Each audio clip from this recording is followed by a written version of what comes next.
여자가 이르되 주여 내가 보니 선지자로소이다.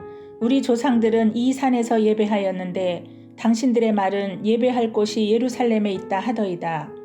예수께서 이르시되 여자여 내 말을 믿으라. 이 산에서도 말고 예루살렘에서도 말고 너희가 아버지께 예배할 때가 이르리라. 너희는 알지 못하는 것을 예배하고 우리는 아는 것을 예배하노니 이는 구원이 유대인에게서 남이라.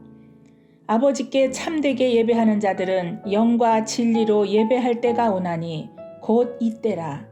아버지께서는 자기에게 이렇게 예배하는 자들을 찾으시느니라. 하나님은 영이시니 예배하는 자가 영과 진리로 예배할지니라. 여자가 이르되 메시아 곧 그리스도라 하는 이가 오실 줄을 내가 아노니 그가 오시면 모든 것을 우리에게 알려주시리이다. 예수께서 이르시되 내게 말하는 내가 그라 하시니라. 아멘. 샬롬. 한 주간도 우리 모든 예수 호미실 가족들 수고 많으셨습니다. 참 시간이 빨리 지나고요. 또 특별히 이번 한 주간 또 다음 주까지 계속해서 아주 추운 날씨가 이어진다고 하는데요. 모두들 건강 잘 챙기시고요. 또 우리들에게 주어진 모든 삶의 자리 가운데 최선을 다해서 우리 함께 나아갔으면 좋겠습니다. 어제 본문에 이어서 계속해서 예수님과 사마리아 여인과의 만남을 우리가 보고 있습니다. 오늘은 4장 15절로 26절까지 말씀인데요.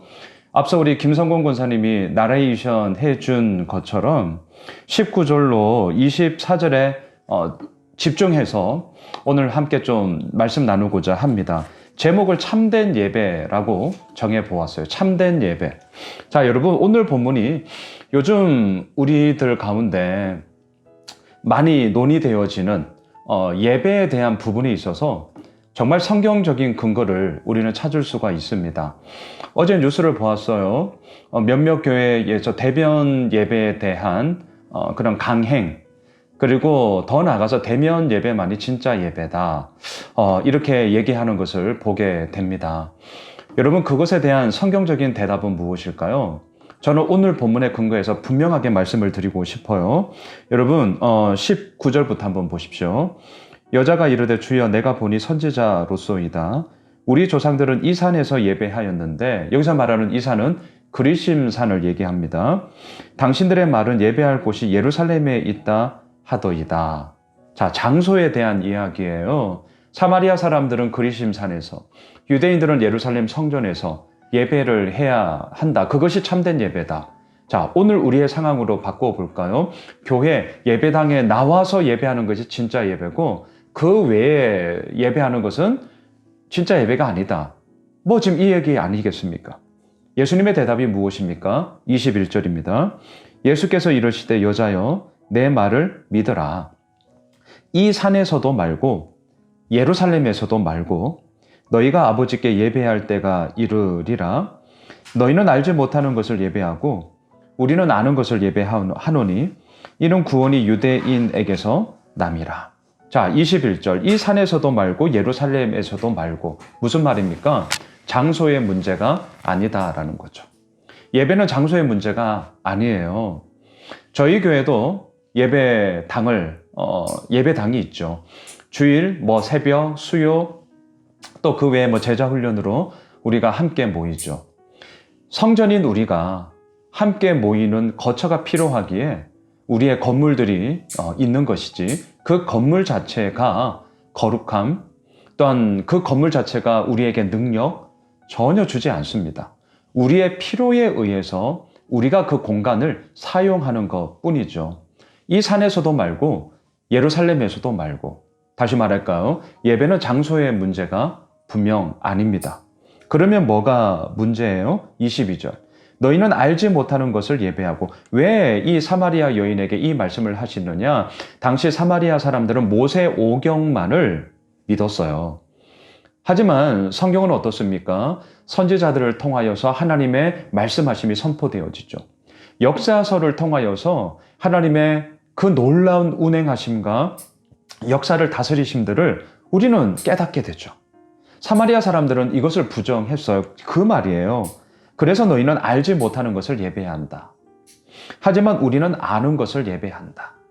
여러분, 예배라는 행위를 할 수 있지만 심지어는 알지 못하는 것을 예배하는 어리석음으로 우리가 빠질 수 있습니다. 이거 정말 위험한 거예요. 이런 구원이 유대인에게서 납니다.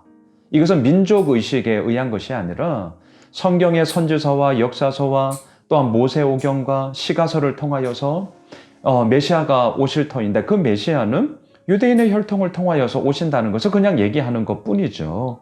그래서 예수님께서 이 얘기를 해요. 그러면서 오늘 본문의 핵심이죠. 23절, 아버지께 참되게 예배하는 자들은 영과 진리로 예배할 때가 오나니 곧 이때라. 아버지께서는 자기에게 이렇게 예배하는 자들을 찾으시니라. 하나님이 찾으시는 것은 무엇입니까? 화려하고 크고 모든 것이 갖추어진 예배당이 아닙니다. 하나님이 찾으시는 것은 무엇입니까? 영과 진리로 하나님을 온전히 예배하는 자죠. 영, 뭐예요? 성령 하나님. 내가 드리는 이 예배를 통하여서 성령 하나님의 기름 부으심이 있기를 간절히 소망하는 우리의 마음. 진리는 무엇일까요? 많은 얘기를 할 수 있겠지만 진리 대신 예수 그리스도라고 저는 말씀드리고 싶습니다. 내가 곧 길이요 진리요 생명이니. 진리 대신 예수 그리스도를 고백하고 선언하고 선포함으로 말미암아 내 삶의 주인이심을 고백하는 것. 그게 예배죠. 영과 진리로 예배하는 자를 하나님은 오늘도 찾으십니다. 그런데 어찌하여서 공간에 대한 얘기로만 이 모든 것들을 이루어 나갈 수 있겠습니까? 공간의 얘기가 아니에요. 대면 예배 좋습니다. 비대면 예배 좋습니다. 지금의 특수한 상황 가운데 우리가 함께 하지 못하기에 또 다른 할 수 있는 방법으로 우리가 비대면 예배를 하고 있는 것 아니겠습니까? 이 산에서도 말고 예루살렘에서도 말고 공간의 이야기가 아니에요. 다시 말할까요? 어느 곳에서 우리는 얼마든지 예배할 수 있고요. 그리고 더 중요한 것, 그 예배는 우리의 영과 진리로 성령 하나님의 기름 부으심을 사모하며 예수 그리스도의 주인 되심, 그 진리 되심을 우리가 고백하는 바로 그곳이 하나님이 찾으시는 예배요, 예배자가 된다는 사실, 우리 잊지 맙시다. 물론 비대면 예배를 드리다 보니 우리의 게으름이 점점 더 안일함으로 나태함으로 나온다는 거 잘 알고 있습니다. 그것은 우리 회개해야 됩니다. 정말 그렇게 해서는 안 되는 것이죠. 지금의 모든 상황들이 우리들의 안일함으로 빠져지면 안 됩니다. 우리의 무능함들을 합리화하지는 맙시다. 변명하지는 맙시다. 하지만 성경은 분명하게 얘기합니다. 공간의 이야기가 아니다. 장소의 이야기가 아니다. 오히려 하나님은 공간을 뛰어넘어 장소를 뛰어넘어 그곳이 어디든지 간에 영과 진리로 하나님을 예배하는 자들을 찾으신다.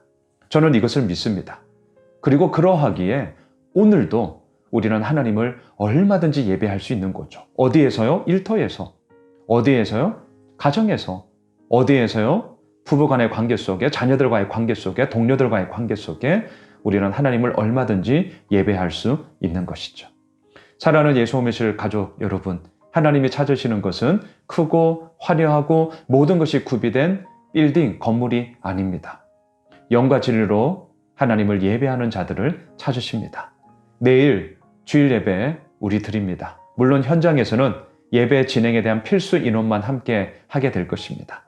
하지만 각 처소에서 예배하는 바로 그곳이 하나님이 찾으시는 바로 그 예배요, 예배자라는 사실 우리가 잊지 마시고요. 우리가 함께 내일 10시 반 마음을 모아 주님을 찬양함으로 말미암아 아버지의 영광스러운 가운데 우리 모두가 함께 거하게 되는 그런 귀한 은혜가 있으시길 주님의 이름으로 축복합니다.